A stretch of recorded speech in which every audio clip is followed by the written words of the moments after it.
معزز ناظرین کرام، آج کے اس خاص پروگرام میں ہم مفتی محمد موسیٰ قاسمی صاحب کا تہہ دل سے استقبال کرتے ہیں۔ مفتی صاحب آپ کے سامنے اسلامک فقہ اکیڈمی انڈیا کے 32ویں سیمینار منعقدہ 18-20 نومبر 2023 جامعۃ الاسوۃ الحسنہ پلاپٹی تمل ناڈو میں منظور کردہ تجاویز پیش کرنے جا رہے ہیں، اور آپ سامعین حضرات بغور سماعت فرمائیں اور اس پر عمل کریں۔ السلام علیکم ورحمۃ اللہ وبرکاتہ۔ امید کرتا ہوں تمام ناظرین خیر و عافیت سے ہوں گے۔ نمبر 1، حرام کمائی سے متعلق بعض مسائل۔ الف، حرام، سود، غصب، رشوت، چوری، جوا، سٹہ اور عقد باطل کے ذریعے حاصل شدہ مال قطعی حرام ہے، جس کا حکم یہ ہے کہ اصل مالک کو لوٹا دیا جائے، اور اگر اصل مالک کو لوٹانا ممکن نہ ہو تو دفع وبال کی نیت سے غربا میں تقسیم کر دینا واجب ہے۔ اس طرح کا مال اگر وراثت میں حاصل ہوا ہو اور اس کا مالک معلوم ہو، نیز واپس کرنا ممکن ہو تو مالک تک اس کا پہنچانا ضروری ہے، اور اگر مالک معلوم نہ ہو یا معلوم ہو لیکن اس تک پہنچانا ممکن نہ ہو تو اس مال کو بھی فقراء میں تقسیم کرنا واجب ہے۔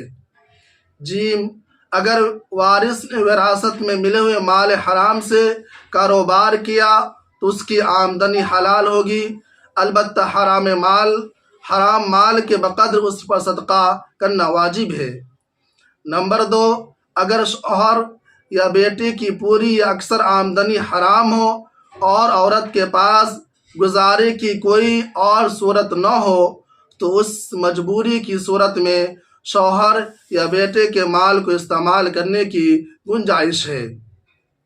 نمبر 3، جس شخص کی تعلیم مال حرام سے ہوئی ہو، وہ تعلیم پانے کے بعد کوئی جائز ملازمت کرے تو اس کی آمدنی حلال ہے، البتہ بہتر یہ ہے کہ کمائی کے بعد مال حرام کے بقدر حرام کی تلافی کی نیت سے صدقہ کر دے۔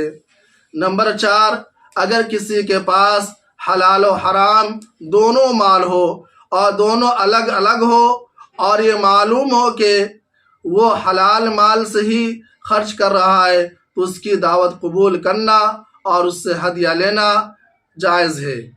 اگر متعین طور پر معلوم ہو کہ مال حرام سے دعوت کر رہا ہے تو اس کو قبول کرنا جائز نہیں ہوگا۔ اگر حلال و حرام مخلوط ہو جائے تو جو وہ اپنے حلال حصے کے بقدر مال میں سے پیش کرے اس کو قبول کرنا درست ہے، اور اگر اس کا علم نہ ہو لیکن حرام مال غالب ہو تو اس کے یہاں دعوت قبول کرنا یا ہدیہ لینا جائز نہیں ہے۔ نمبر 5، اگر کسی کو معلوم نہ ہو کہ دعوت کرنے والے کا مال حرام تھا، اس لیے اس نے دعوت کھا لی اور بعد میں معلوم ہوا تو اب توبہ و استغفار کرے، اور بہتر ہے کہ کھانے کے بعد بقدر مال صدقہ کر دے۔ نمبر 6، اگر کسی کے پاس حرام مال ہو اور اب وہ جائز کاروبار کرنا چاہتا ہے لیکن اس کو غیر سودی قرض نہیں مل رہا ہے اور تمام مال کو صدقہ کرنے میں شدید حرج ہے تو اس مال سے کاروبار کرنے کی گنجائش ہے اور بعد میں اس کو صدقہ کر دینا واجب ہے۔ نمبر 7، اگر کسی شخص کو دوران ملازمت جائز و ناجائز دونوں طرح کے کام کرنے پڑتے ہو اور کسی بھی شعبہ میں کام کرنا نادر نہ ہو تو ایسی ملازمت ناجائز ہے۔ نمبر 8، فروخت شدہ سامان کی قیمت، گاڑی یا مکان کا کرایہ اور کسی طرح کی فیس وغیرہ ایسے شخص سے وصول کرنا جائز ہے جس کا ذریعہ آمدنی بظاہر حرام ہے۔ نمبر 9، سودی رقم کو کسی طرح کی بھی ذاتی مفاد میں استعمال کرنا درست نہیں ہے۔ دوسرا عنوان تشبہ سے متعلق مسائل۔ اللہ تعالیٰ نے ہر انسان کے اندر اپنا تشخص قائم کرنے اور اس کی حفاظت کرنے کا جذبہ رکھا ہے۔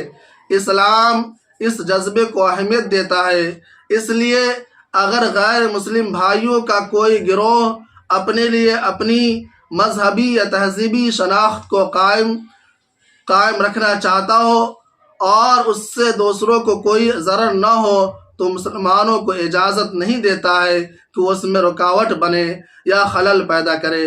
اسی طرح اسلام مسلمانوں سے بھی مطالبہ کرتا ہے کہ وہ اپنی مذہبی و تہذیبی شناخت کو قائم رکھے اور دوسری قوموں کا ایسا اثر قبول نہ کرے کہ اس سے ان کی اپنی دینی و قومی شناخت متاثر ہو جائے۔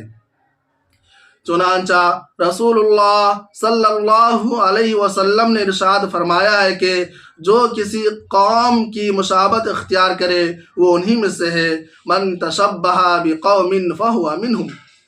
آپ صلی اللہ علیہ وسلم کا ارشاد معتبر طریقے سے ثابت ہے اور اسی لیے فی الجملہ اس کے ضروری ہونے پر پوری امت کا اتفاق ہے۔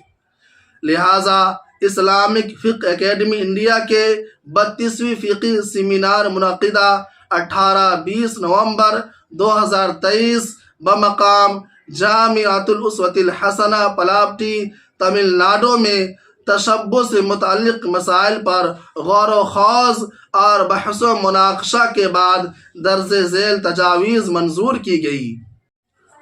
نمبر 17، عورتیں جس طرح کے شوخ رنگ اور چھینٹ کے رنگ کے کپڑے پہنتی ہے، مشابہت کی وجہ سے مردوں کو اس طرح کے کپڑے پہننا مناسب نہیں ہے۔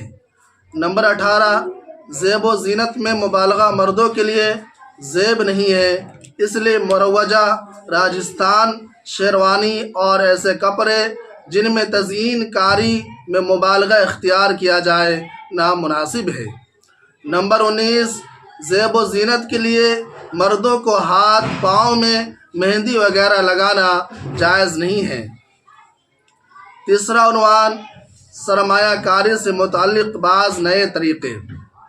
مال انسانی زندگی کی بنیادی ضرورت ہے اور بعض عبادتیں بھی اس سے متعلق ہے، اس لیے کسب معاش اسلام کی نظر میں ایک بہتر امر اور بعض حالات میں ضروری ہے، لیکن شریعت نے اس کے لیے حلال و حرام کی حدود مقرر کی ہے، جن کا مقصد یہ کہ انسان کوئی عمل اس کے خالق کی رضا کے خلاف نہ ہو اور اس سے دوسرے انسانوں کو ضرر نہ پہنچے۔ مگر افسوس کہ اس وقت دنیا میں جو معاشی نظام قائم ہے اس میں ایسی ممنوع باتیں بھی شامل ہیں جن کو شریعت میں یہ بتاکید منع کیا گیا ہے، اور ساتھ ہی اس میں انسانی سماج کا نقصان اور استحصال بھی ہے۔ اس صورتحال کو سامنے رکھتے ہوئے موجودہ دور کے فقہاء نے شریعت کے دائرہ میں سرمایہ کاری کی شکلیں پیش کی ہے۔